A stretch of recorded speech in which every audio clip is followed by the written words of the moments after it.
Devin recording already? Do we need to get a mic check or anything? Okay. So no, it actually doesn't hurt. I don't even feel it. I just know it's there. Right. Most of the time. Now, obviously, you just can't really.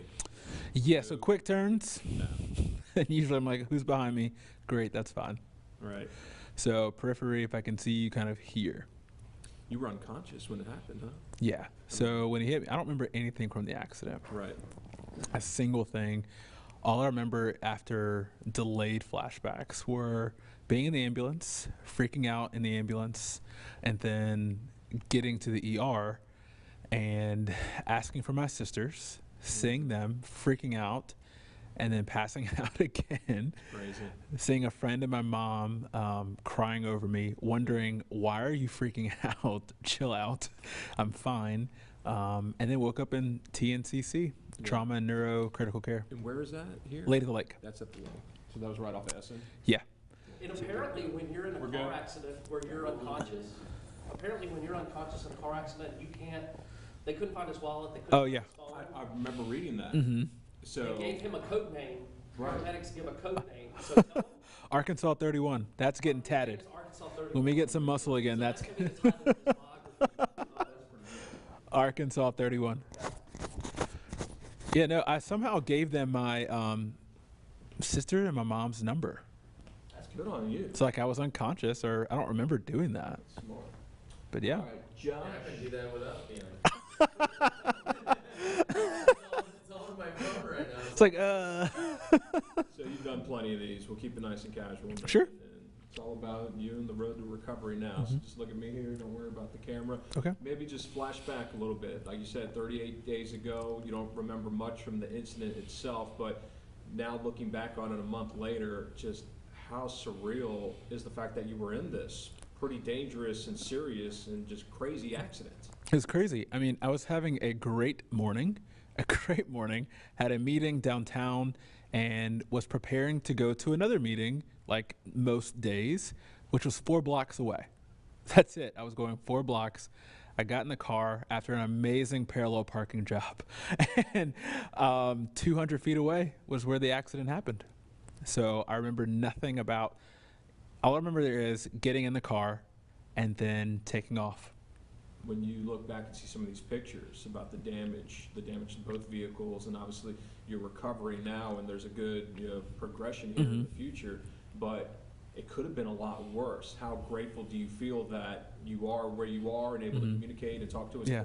That's the word, grateful. I mean, people say that you feel all the love, you feel prayers, and sometimes we just say that very flippantly, or on a special day like a wedding, and I haven't experienced a day like that, but in this moment, in this incident, I really felt love. I really felt the prayers, and especially after reading, all of the things that could have happened.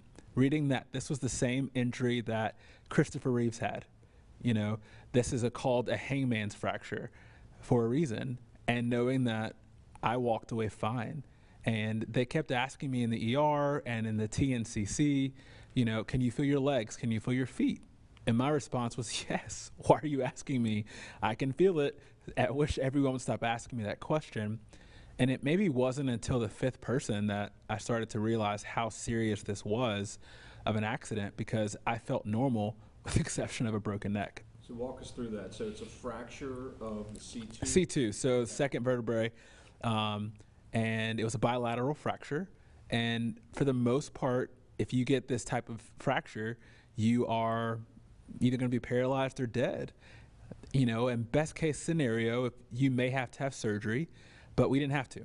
Thankfully, there were no major nerve issues. The only things that I really experience now outside of general discomfort is like a numbness in my hands. So it's like Novocaine numb.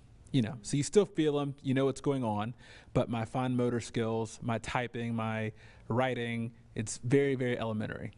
You also had, was it bruised lungs? Yeah, so bruised lungs, broken rib on my right side, huge nasty gash in my foot, and just road rash on my legs because they had to cut me out of the car. And now, all these weeks later, very fortunate. You look great, and everything's coming along. Just give us an update on the rehab process. Yeah. How often are you doing physical therapy and everything? So we were at Lady of the Lake Hospital for 16 days, and so I did rehab there, and they were amazing. Really got me up moving second day. And so we were walking around to the best that I possibly could. Now I'm out of home health, and I'm going to see outpatient therapy, physical therapy, and occupational therapy just to get me moving. You know, I'm usually someone who likes to move a lot, so this has slowed me down quite a bit. And while I'm enjoying that, what I'm not enjoying is not being able to physically move as quickly or work out as much as I would like to. So going to outpatient therapy twice a week is really getting me going. And so that just started this week, and I'll be continuing that probably for the next 2 months. Tell us about your stylish headgear. This thing is called a halo. And before that, I only saw it in popular movies like Mean Girls or something else, and you know, or Scary Queens or whatever it's called. And it's like, man, that looks like it's torturous. And it kind of is. It feels like a cage, you know. I jokingly said I'm going to call the book after this, like Uncaged or whatever, and take the keys and unlock the cage to your future. But it feels like 50 pounds. I don't really know how much it is, but I have to go get this thing inspected every week so they can kind of work on it and tweak it. And it feels like your car getting an oil change. So it doesn't hurt. You just hear mechanics kind of moving the pins and needles around, and it's fine. And so I go back for my CAT scan June 10th. Okay. And if all goes well, then we're clear. We're good to go. This thing comes off. And then I'll wear a neck brace for 2 to 4 weeks and take things from there. Of course, things could change, and I may have to wear this longer than expected. But, you know, I'm just grateful, honestly, that this is the outcome, that I'm still able to move, I'm able to speak, that, yeah, my handwriting is terrible, typing at like 20 words a minute, but this could be a whole lot worse. And so I'm grateful. And you mentioned the doctors are saying the neck should be able to heal on its own over Yeah. time? So they said this is like any break. And unfortunately, or fortunately, this is my first break that I've ever had. So I can't really compare that to anything, but they've all said this type of break should heal just like any other bone break. So I should fully recover, and worst case scenario, I will go into every single situation second guessing, right? Should I go on this, you know, jump out of a plane? Should I go on this roller coaster? Those types of questions that I may not ask myself till much later in life, I may be asking myself at 31. Have you found yourself saying, I have a broken neck, but I'm walking around today? Yeah, it really, really hits me when I go to sleep. So sleeping is incredibly uncomfortable because I have to sleep in a recliner. Oh boy. And so, you know, we all, maybe not all, but I go to sleep many times with so many things on my mind already. And so adding on top of this, it's a little bit challenging, right, to go to bed. And that's what I'm reminded of. I'm in a halo. I'm in this brace. My neck is broken. This could have been terrible. I really hate the fact that I can't go out of town and see my cousin and one of my best friends graduate in Philly this weekend. I really hate the fact that I can't just go and run and go do a 2-hour workout. And those thoughts come in, and I start to get a little bit upset, but then I kind of talk myself back from it and say, I'm grateful to be alive. You know, this could have been a lot worse. I'm so grateful for my friends, family who are like friends that kept me and are still holding me up. I'm grateful for the community that I live in.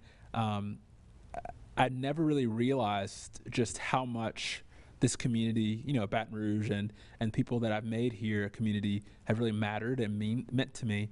You know, one thing we always like to say is that the community and people that you build a community with keep you here in Baton Rouge, and I've really, really, really seen that come to fruition through this incident. So those thoughts, those people really get me through and really help me sleep, and that's a daily thing.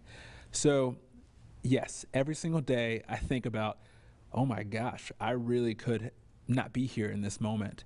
But that usually happens at the end of the day, and then the rest of the day it's kind of normal. In that support system, the community support is coming together once again on Yeah. Monday to help you in the ongoing recovery. Mm-hmm. How does that make you feel that your good friends and family, they're planning this big event? It's going to be a great turnout on Monday night. It's so incredibly awkward. So incredibly awkward.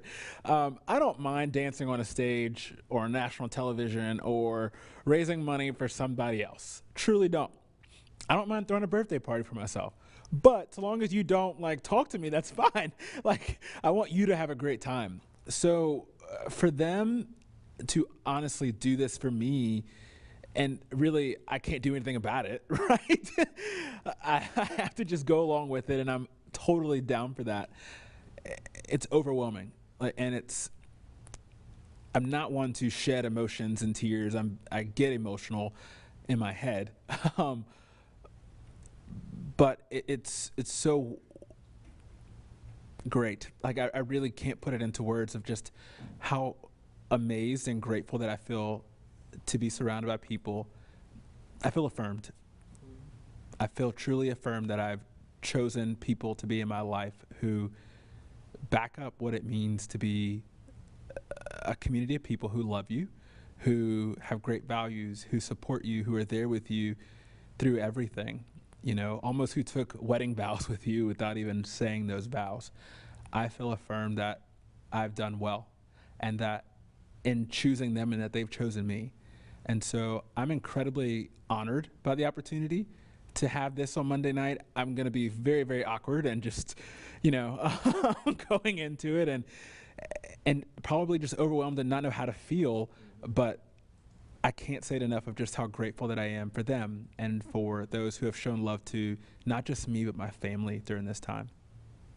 Any sense of routine for you in the midst of craziness? Something as simple as joining Matt and company for the coffee group? Maybe something fun like that. Does that give you a little sense of normalcy? I miss waking up every day deciding if I'm going to go to Starbucks, which Starbucks am I going to go to? Am I going to make coffee on one of my other 10 machines at home? Turning on the news, turning on sports, having that in the background, debating if I'm going to go work out in the morning. I miss those things, and getting to go see my old Starbucks group the other day, and Matt DeVille's got me out of the house, asking if I can come out and play. Those things, I didn't know how much they meant to me until I got to do them. Oh my gosh, I used to do this on a daily basis. I used to get out on this curb. I used to figure out where am I going to park, order my drinks, and then go in and then just sit for a while. Those things are easy to take for granted. And so I do miss that. I miss just deciding, hey, am I going to do anything? Probably not. I'll just wait her and, watch something on Netflix and fall asleep and curl up in bed. I miss those normal things that we often do but take for granted. But I still get the 8 a.m. phone calls, FaceTime calls from my nieces. I still get the text messages. I still get some of the work notifications, and I'm good with that.